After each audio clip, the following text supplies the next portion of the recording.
Oke, Assalamualaikum warahmatullahi wabarakatuh. Selamat malam, Faiz. Malam Mas Trian. Gimana kabarnya, Is? Apakah kamu di Banyuwangi kan, Iki? Di Banyuwangi kan ya? Ya benar di rumah ini. Oke, Kabarnya alhamdulillah baik-baik saja. siap-siap. Tuh backgroundnya sepertinya prepare sekali ya. Uh, ini keramik ini Mas. Oh, oh Bukan iya. bukan virtual background. Oh, kirain enggak maksud kirain kayak tirai gitu. Oke lah. Oke, Is. Jadi malam ini aku pengen sharing sama kamu nih, berbagi apa ya informasi ke teman-teman semuanya tentang beasiswa yang kamu dapat gitu. Sebagai seorang awardee beasiswa yang dikenal gitu di Indonesia. Sebenarnya aku mau tanya dulu, sekarang kamu kesibukannya apa, Is? Kuliah kah atau? Kesibukanku ya kuliah, terus juga kadang ngisi kegiatan gitu, ikut olahraga gitu sih. Cuma gitu aja. Enggak, ya karena pandemi juga jadi nggak bisa kemana-mana juga sih Mas. Kuliahnya online berarti ya, tetap online ya. Ya, iya. Oke, mungkin kita langsung aja bahas ini ya. Nah, seperti yang kamu bilang tadi sebelumnya, jadi sebelum sebelum ke record tuh kamu tanya ke aku apakah memang beasiswa unggulan tuh seterkenal itu gitu kan. Sebenarnya apa ya? Aku udah tahu, cuman aku nggak tahu kenapa waktu kuliah itu nggak ngeplay gitu. Aku juga juga sedikit sedikit ini sih, cuman menyesal gitu. Cuman ya udahlah ya. Mungkin buat teman-teman yang belum tahu nih, Is, kira-kira beasiswa unggulan itu apa sih? Boleh dijelaskan? Oke, beasiswa unggulan ya. Jadi beasiswa unggulan itu salah satu beasiswa yang diadakan, yang diselenggarakan oleh instansi pemerintah, yaitu Kementerian Pendidikan dan Kebudayaan. Nah, beasiswa ini adalah salah satu beasiswa yang menurut aku itu cukup bergengsi, cukup wah gitu Mas. Karena apa? Beasiswa ini selain yang mengadakan adalah instansi pemerintah, beasiswa ini juga secara penuh itu membantu kita dalam hal pendanaan kuliah nih sampai kita di semester 8 nanti gitu. Jadi kalau istilahnya fully funded gitu ya. Kayak gitu. Dan juga dari beasiswa unggulan ini karenanya adalah biasanya kan kebanyakan beasiswa itu nggak melihat latar belakang kita nih, kayak misalkan mungkin kayak kondisi ekonominya kurang baik atau bagaimana gitu kan. Nah, kalau dari beasiswa unggulan ini yang dilihat adalah tidak hanya kondisi ekonomi saja, tetapi juga keunggulan apa sih yang bisa kita berikan kepada pihak penyelenggara gitu agar kita diterima sebagai penerima beasiswa unggulan ini, kayak gitu Mas. So emang benar-benar awardee-nya tuh orang-orang yang memiliki keunggulan gitu ya, Is ya. Ya. Nah, kenapa sih dulu Faiz interest banget buat ngedaftar, buat ngeplay beasiswa ini gitu? Oke, jadi sebenarnya kenapa kok dulu itu pengen daftar itu nggak ini sih, bukan bukan karena apa gitu. Cuma ketika itu aku ngerasanya kayak gabut aja gitu di rumah kan. Terus cari informasi-informasi tentang perkuliahan gitu. Nah, kebetulan juga ada beasiswa unggulan ini yang lagi buka pendaftaran gitu kan. Nah, dari situ aku akhirnya coba-coba. Ya awalnya dari coba-coba itu sih, karena aku nggak menargetkan diri, aku harus daftar beasiswa ini, harus masuk gitu, enggak. Cuma emang berawal dari coba-coba gitu. Terus akhirnya ya udahlah, coba daftar, karena juga ketika itu nunggu masuk kuliah lumayan lama. Jadi ya udahlah, daripada nggak ngapa-ngapain di rumah, akhirnya ngumpulin berkas kayak gitu-gitu sih. Jadi awalnya dari coba-coba aja. Oke, jadi memang uh, apa ya, beruntung sekali ya kamu, Is ya. Jadi coba-coba terus dengan keseriusan keseriusan juga kamu dapat gitu kan. Nah, tapi nggak mungkin kalau Iya. misalkan hanya coba-coba gitu kan. Menurutku maksudnya kamu harus ada persiapan atau preparation gitu. Nah, sebenarnya apa aja sih apa ya, persiapannya gitu atau mungkin tahap seleksinya gitu. Dan beasiswa unggulan ini sebenarnya untuk siapa gitu kan? Oke. Jadi gini Mas, beasiswa unggulan itu dibagi menjadi katakanlah dua kategori gitu ya. Itu untuk mahasiswa yang berprestasi, dan yang kedua itu ditujukan kepada pegawai negeri dari pemerintah gitu. Nah, untuk mahasiswa kebanyakan yang daftar itu adalah dari kategori mahasiswa berprestasi ini gitu. Nah, dari mahasiswa berprestasi ini itu akan ada dua tahapan, yaitu tahapan administrasi, seleksi administrasi, dan juga seleksi wawancara.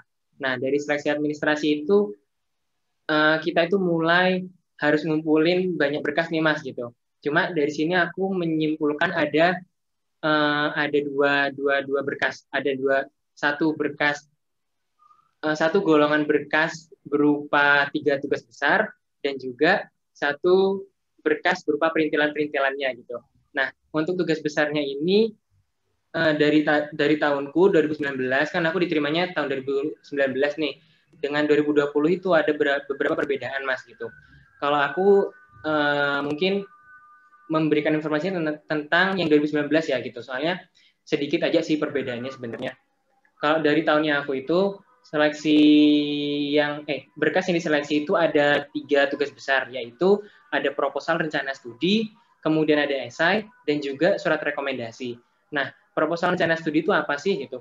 Itu berisi tentang ya berupa proposal gitu tentang apa aja sih yang akan kita lakukan selama di perkuliahan gitu. Karena beasiswa unggulan ini kan ditujukan tidak hanya kepada teman-teman yang udah semester 3 atau ke atas gitu kan, tapi juga untuk maba. Nah, oleh karena itu di situ proposal ini berisi tentang perincian kita mau ngapain aja selama kuliah gitu, kayak kegiatan akademiknya mau ngambil.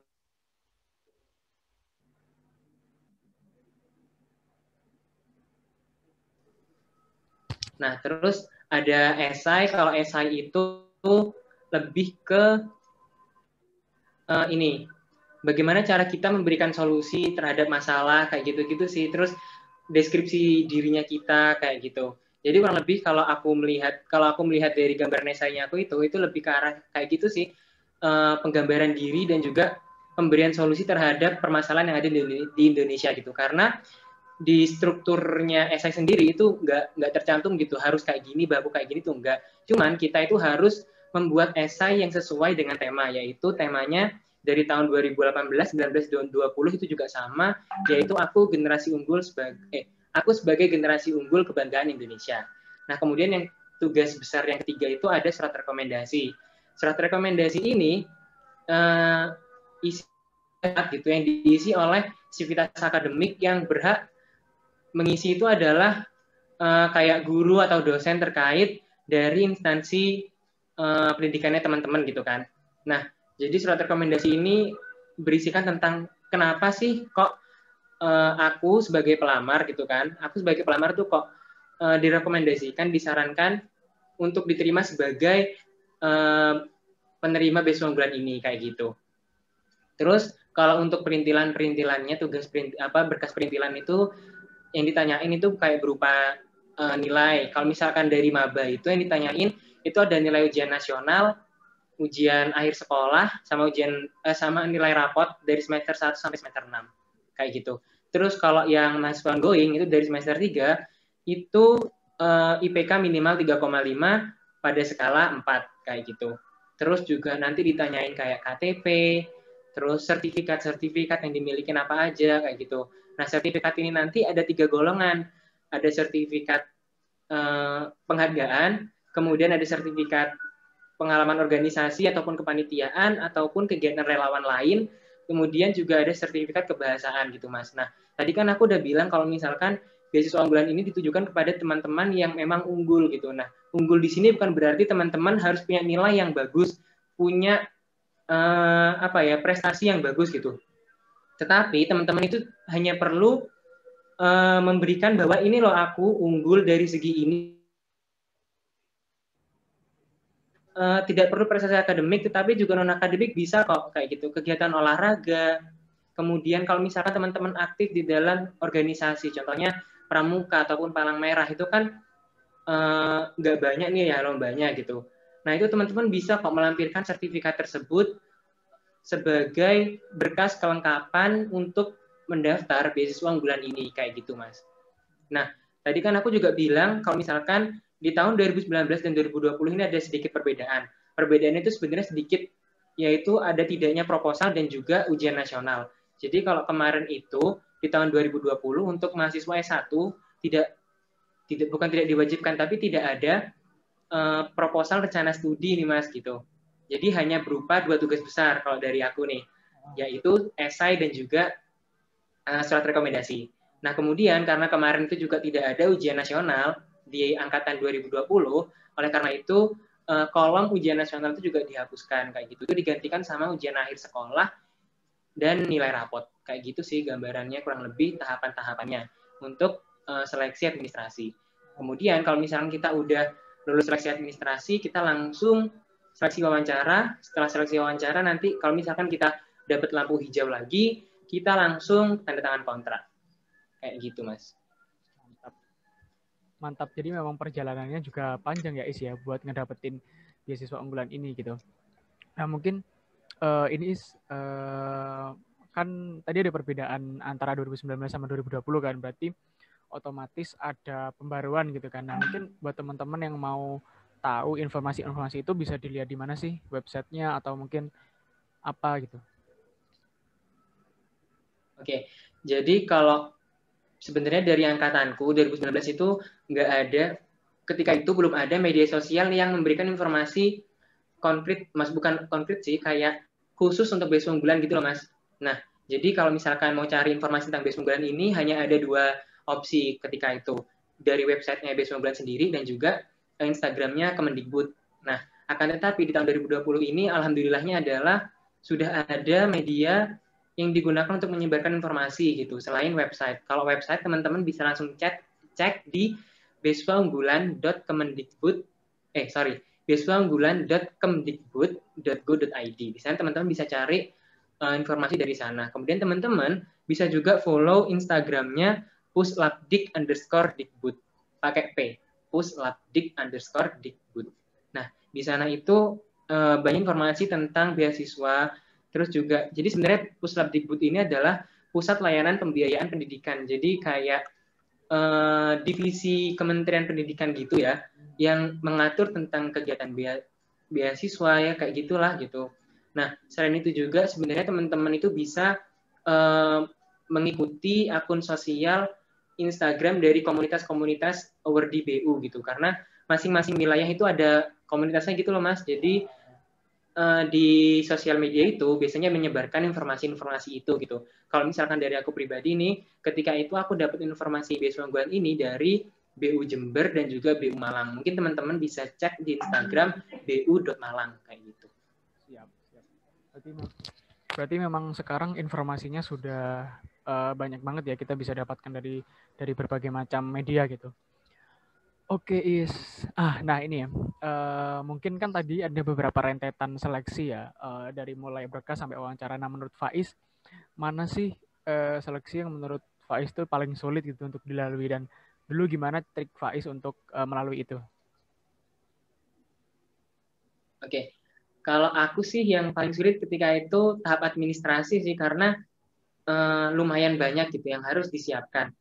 Selain itu juga kan kalau misalkan buat proposal ataupun esai itu kan pasti kita butuh ide kan.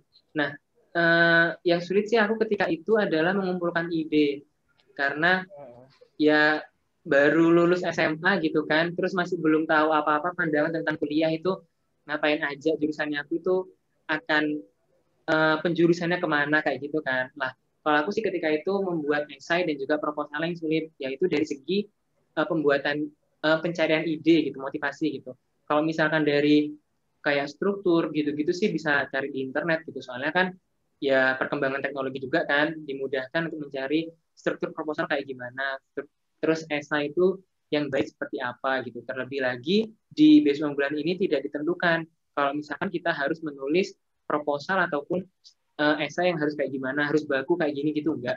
Jadi dibebaskan lah Mas gitu. Kayak gitu sih. Cuman ya harus sesuai dengan tema yang diberikan oleh instansi terkait kayak gitu. Terus kalau misalkan yang sulit lagi itu adalah melobi sivitas akademik atau dosen atau guru yang harus mengisi surat rekomendasi. Karena ketika itu juga kan aku posisinya udah lulus SMA. Nah, kemudian aku bingung minta surat rekomendasi ini ke siapa gitu. Ke guru atau ke dosen. Kalau misalkan ke guru kan udah terlanjur lulus. Mau minta ke guru, ke dosen masih belum kenal ketika itu. Jadi sulitnya ke itu sih, harus ngelobi siapa nih gitu. Cuma kalau dari aku pribadi, karena aku dapatnya ketika zaman maba, mahasiswa baru, aku ketika itu mintanya ke guru gitu. Harus pintar-pintar ngelobi guru. Kayak gitu sih. Oke, berarti memang ya perjalanannya panjang ya. Dan kalau misalkan apa sebenarnya kita niat pasti dimudahkan gitu kan. Oke. Nah, nih mungkin dari teman-teman ada yang interest kan untuk apply beasiswa unggulan gitu. Nah, awardnya sendiri apa sih yang didapatkan gitu dari beasiswa unggulan ini? Apa yang didapatkan oleh ya? Ya, jadi kalau misalkan apa yang didapetin itu, tadi kan udah aku jelasin kalau misalkan beasiswa ini membantu kita dalam hal pembiayaan hingga semester 8 nanti gitu kan. Jadi selain terkait uang kuliah tunggal itu nanti kita diberikan uang biaya hidup dan juga uang buku. Nah selain uang gitu kan, karena beasiswa pastilah kaitannya sama uang, kita itu juga dapat relasi nih, banyak relasi, karena ketika kita nanti tanda tangan kontrak itu tanda tangan kontraknya dijadikan satu dengan jadikan satu provinsi gitu Mas. Jadi ketemu banyak teman dari berbeda universitas maupun institut kayak gitu. Kalau kemarin aku tanda tangannya kan di Surabaya. Jadi itu ketemu teman-teman dari UNER, dari ITS kayak gitu. Mantap. Nah, selain itu juga kalau misalkan teman-teman itu pengen belajar organisasi di luar kegiatan kampus, itu teman-teman bisa ikut komunitas atau forum yang diadakan oleh masing-masing region. Kayak aku nih dari regional Malang. Nah, aku itu bisa maksudnya aku kan kuliahnya di Malang. Nah, aku itu bisa ikut komunitas atau forum yang diadakan oleh teman-teman awardee dari BU Malang kayak gitu. Jadi selain teman-teman bisa dibantu dari segi pembiayaan kuliah, teman-teman itu juga dapat relasi, kemudian juga pengalaman organisasi. Kalau misalkan teman-teman itu ikut komunitas awardee beasiswa unggulan ini gitu.